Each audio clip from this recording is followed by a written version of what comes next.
Top scrolling.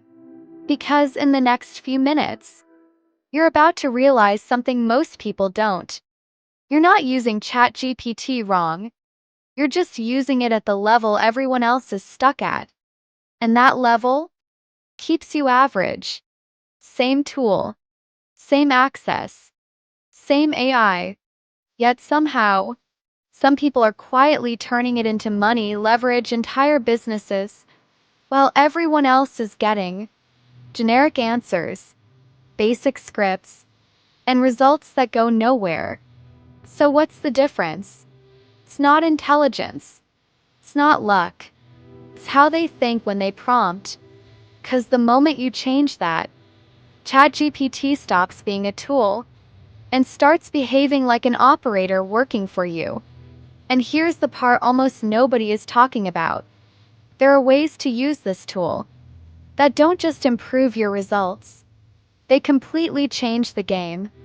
Today, I'm going to show you 5 of them. And if you actually apply even one, you won't use ChatGPT the same way again. First mistake is subtle, but it kills your results instantly. Most people treat ChatGPT like a search engine. They ask, wait, copy, move on. But that approach forces the AI to guess what you want. And when AI guesses, you get average. If you want power, you have to remove the guesswork. You do that by assigning identity, not just a question, but a role, a mission, a perspective. Instead of, write me a business plan, you say, you are a startup strategist who has scaled companies to millions. Your job is to create a high-growth, realistic business plan for. Now something shifts. Tone sharpens. The structure improves. The thinking deepens. Because you're no longer asking for an answer. You're activating a mindset. And once you see that, you can't unsee it. The second mistake is even more dangerous. You're letting ChatGPT decide what a good answer looks like. Think about that. You're giving up control over the output. And that's why everything feels generic. High-level users don't do that. They design the output before it exists. They say exactly how it should look, feel, and perform. Break this into a high-retention hook, emotional build-up, and a strong call to action. Make it concise, curiosity-driven, and optimized for engagement. Now suddenly, you're not reading an answer. You're receiving a finished asset. This is the shift from using AI to directing outcomes. Now here's where things start to separate beginners from builders. Because the third mistake? Thinking the first answer is the final answer. It's not. It's the starting point. What actually creates value is iteration. You take the output and you push it harder, sharper, more emotional, more precise. Make this more persuasive. Add tension. Increase curiosity. Cut the weak parts. Make it sound like a top creator. Every time you do this, you're not just editing, you're extracting better thinking. And eventually, the output stops sounding like AI and starts sounding like something that wins. Now let's shift, 'cause this is where everything changes. Most people use ChatGPT to produce content, but the people getting real results, they use it to produce outcomes, income, tension, leverage.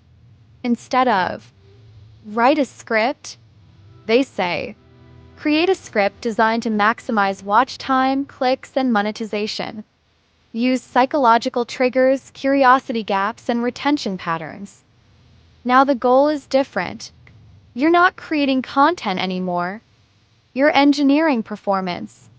And that one shift is where the money starts showing up. But here's where it gets interesting. 'Cause what I've shown you so far, that's still surface level. Now we go deeper. Quick shift. 'Cause this is the part almost nobody is using yet. And once you see it, feels unfair. First, use ChatGPT as a second brain, not for answers, but for thinking. Act as my second brain. Organize my ideas, challenge my assumptions, connect patterns, and suggest better directions. Now you're not reacting anymore. You're evolving your thinking in real time. Second, reverse engineer success. Instead of guessing what works, you break down what already works. Analyze the successful content. Explain the psychology, the structure, and how to replicate it step by step. Now you're not creating blindly. You're building from proven systems. Third, simulate intelligence. Multiple perspectives. Instantly. Act as a marketer, a psychologist, and a viral content creator. Debate and refine this idea. Now you're not thinking alone. You're leveraging layered insight. Fourth, add constraints. Because constraints create quality. Give me ideas that are low competition, high impact, and executable in 24 hours. Now the fluff disappears. What's left is usable. Fifth, and this one changes everything. Turn ideas into income paths. Take this idea and generate monetization strategies. Rank them by speed, difficulty, and profit potential. This is where ChatGPT stops being helpful and starts being strategic. And now, the final layer, the one that ties everything together, prompt stacking. This is where you stop thinking in single actions and start thinking in systems. One prompt gives you an answer. A sequence of prompts builds you an engine. Ideas, selection, script, optimization, packaging. Step by step, you're creating a pipeline that can produce content, assets, even businesses on demand. This is how people scale. Quietly, consistently, fast. So here's the truth most people won't say clearly.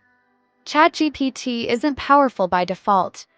It becomes powerful the moment you stop using it casually and start using it deliberately. Same tool, different thinking. And that difference compounds into better content, better decisions, better outcomes. If you apply this, you don't just save time, you gain leverage. And leverage is what changes everything. If you want more content like this, kind that actually upgrades how you think, create, and earn, subscribe. Because the gap between people who understand this and people who don't is growing faster than most realize.